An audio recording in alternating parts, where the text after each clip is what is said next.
بسم اللہ الرحمن الرحیم۔ السلام علیکم محترم ناظرین اکرام، آج ہم بات کریں گے حضرت یونس علیہ السلام کے بارے میں، لیکن ویڈیو میں آگے بڑھنے سے پہلے آپ سے گزارش کرتے ہیں کہ ہمارے چینل کو لائک، شیئر اور سبسکرائب کریں اور ساتھ لگے گھنٹی کے بٹن کو دبائیں تاکہ ہماری ہر آنے والی ویڈیو آپ تک بآسانی پہنچ سکے۔ ناظرین کرام، ویسے تو عام طور پر انبیاء کرام کو 40 سال کی عمر میں منصب نبوت سے سرفراز کیا گیا ہے، مگر حضرت یونس علیہ السلام کو 28 سال کی عمر میں اللہ تعالیٰ نے نینوا کی رشد و ہدایت کے لیے مامور کیا۔ یونس علیہ السلام 7 سال تک ان کو تبلیغ فرماتے اور توحید کی دعوت دیتے رہے، مگر انہوں نے دعوت حق کو قابل توجہ نہیں سمجھا اور دوسری کافر قوموں کی طرح سرکشی کے ساتھ کفر و شرک پر اصرار کرتے رہے۔ حضرت یونس علیہ السلام کی دعوت حق کا مذاق اڑانا اپنا معمول بنا لیا۔ حضرت یونس علیہ السلام اپنی قوم کی مسلسل مخالفت و معاملات سے غضبناک ہو کر ان کے لیے عذاب خداوندی کی بدعا کر کے ان کے درمیان سے نکل گئے۔ دریائے فرات کے ساحل پر پہنچے تو ایک کشتی کو مسافروں سے بڑا ہوا پایا۔ حضرت یونس علیہ السلام کشتی میں سوار ہوئے۔ کچھ مسافت کے بعد طوفان نے کشتی کو آ گھیرا۔ جب کشتی ڈگمگانے لگی اور اہل کشتی کو ڈوبنے کا یقین ہونے لگا تو اپنے عقیدے کے مطابق کہنے لگے، ایسا معلوم ہوتا ہے کہ کشتی میں کوئی غلام اپنے آقا سے بھاگ کر آیا ہے۔ جب تک اس کو کشتی سے نہیں نکالا جائے گا، کشتی کو ڈوبنے سے بچانا مشکل ہے۔ حضرت یونس علیہ السلام نے کشتی والوں کی جب یہ بات سنی تو ان کو یقین ہوا کہ اللہ تعالیٰ کو میرا نینوا سے وحی کے انتظار کیے بغیر چلے آنا پسند نہیں آیا اور یہ میری آزمائش کے آثار ہیں۔ یہ سوچ کر انہوں نے اہل کشتی والوں سے فرمایا، اپنے آقا سے بھاگا ہوا غلام میں ہی ہوں، مجھ کو کشتی سے باہر پھینک دو، مگر ملا اور اہل کشتی ان سے اس قدر متاثر تھے کہ انہوں نے ایسا کرنے سے انکار کر دیا اور آپس میں طے کیا کہ اس کے لیے قرآن دازی طے کر لی جائے۔ چنانچہ 3 مرتبہ اہل کشتی نے قرآن دازی کی اور ہر مرتبہ یونس علیہ السلام کے نام پر قرآن نکلا۔ تب مجبوراً انہوں نے حضرت یونس علیہ السلام کو دریا میں ڈال دیا یا وہ خود دریا میں کود گئے۔ اسی وقت اللہ تعالیٰ کے حکم سے ایک بڑی مچھلی نے ان کو نگل لیا۔ مچھلی کو اللہ کی طرف سے حکم ہوا کہ حضرت یونس علیہ السلام کے جسم کو کسی بھی طرح کی تکلیف نہ پہنچے، صرف نگل لینے کی اجازت ہے، غذا بنانے کی نہیں۔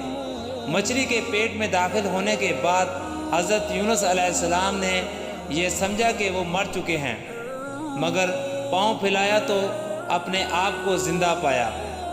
پھر کھڑے ہو کر مچھلی کے پیٹ میں نماز پڑھی اور بارگاہ الہی میں اپنی ندامت کا اظہار کیا کہ کیوں وہ وحی الہی کا انتظار اور اللہ تعالیٰ سے اجازت لیے بغیر اپنی قوم سے ناراض ہو کر نینوا سے نکل آئے اور اپنے عفو و تقصیر کے لیے اس طرح عرض گزار ہوئے اور یہ آیت پڑھی، لا الہ الا انت سبحانک انی کنت من الظالمین۔ ترجمہ، الہی تیرے سوا کوئی معبود نہیں، تو ہی یکتا ہے، میں تیری پاکی بیان کرتا ہوں، بے شبہ میں اپنے اوپر خود ہی ظلم کرنے والا ہوں۔ اللہ تعالیٰ نے یونس علیہ السلام کی پرسوز آواز کو سنا اور دعا قبول کی۔ مچھلی کو حکم ہوا کہ یونس علیہ السلام کو جو تیرے پاس ہماری امانت ہے اگل دے۔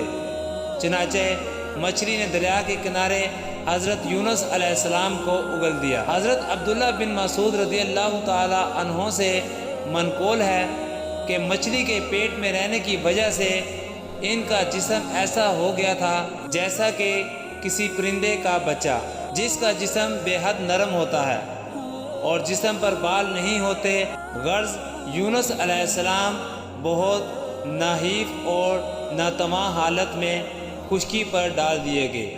اس کے بعد اللہ تعالیٰ نے ان کے لیے ایک بیل دار درخت اگایا جس کے سائے میں وہ ایک جھونپڑی بنا کر رہنے لگے۔ چند دن کے بعد ایسا ہوا کہ خدا کے حکم سے اس بیل کی جڑوں کو کیڑے لگ گئے جنہوں نے جڑ کو کاٹ ڈالا۔ جب بیل سوکھنے لگی تو حضرت یونس علیہ السلام کو بہت رنج ہوا۔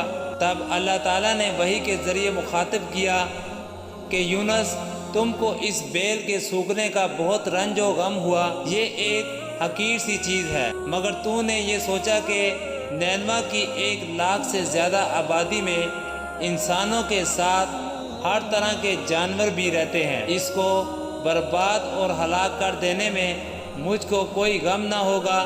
کیا ہم ان کے لیے اس سے زیادہ مہربان نہیں ہیں جتنا تم اس بیل کے لیے؟ تم وحی کے انتظار کیے بغیر قوم کو بدعا کر کے ان کے درمیان سے چلے گئے۔ پیغمبر کی شان کے مطابق یہ بات نہ تھی کہ وہ اپنی قوم کے حق میں عذاب کی دعا کر کے وحی الہی کا انتظار کیے بغیر ان سے جدا ہونے میں جلدی کرے۔ حضرت یونس علیہ السلام اپنی قوم کو بدعا کر کے آدھی رات گزرنے پر بستی سے نکل کھڑے ہوئے تھے۔ ادھر اہل نینوا نے بدعا کے آثار محسوس کرنے شروع کیے۔ یونس علیہ السلام کے بستی چھوڑنے پر اہل نینوا کو یقین ہو گیا کہ حضرت یونس علیہ السلام ضرور خدا کے سچے نبی تھے۔ ایمان نہ لانے کے نتیجے میں اب ہم سب کی ہلاکت یقینی ہے، اسی لیے حضرت یونس علیہ السلام ہمارے درمیان سے چلے گئے۔ یہ سوچ کر ہر خاص و عام کا دل خوف و دہشت سے لرزا اٹھا۔ حضرت یونس علیہ السلام کو تلاش کرنے لگے کہ اگر وہ مل جائیں تو ہم ان کے ہاتھ پر اسلام کی بیعت کریں، اور ساتھ ہی سب خدا کی بارگاہ میں توبہ استغفار کرنے لگے اور ہر قسم کے گناہوں سے کنارہ کش ہو کر کھلے میدان میں نکل آئے۔ معصوم بچوں کے ساتھ چوپایوں کو بھی لے آئے۔ اس طرح دنیاوی علائق سے الگ ہو کر بارگاہ خداوندی میں گریہ و زاری کرتے ہوئے کہتے، پروردگار، یونس تیرا جو پیغام لے کر ہمارے پاس آیا، ہم اس کی تصدیق کرتے ہیں اور اس پر ایمان لاتے ہیں۔ آخرکار اللہ نے ان کی توبہ قبول کر لی اور ان کو عذاب سے محفوظ کر دیا۔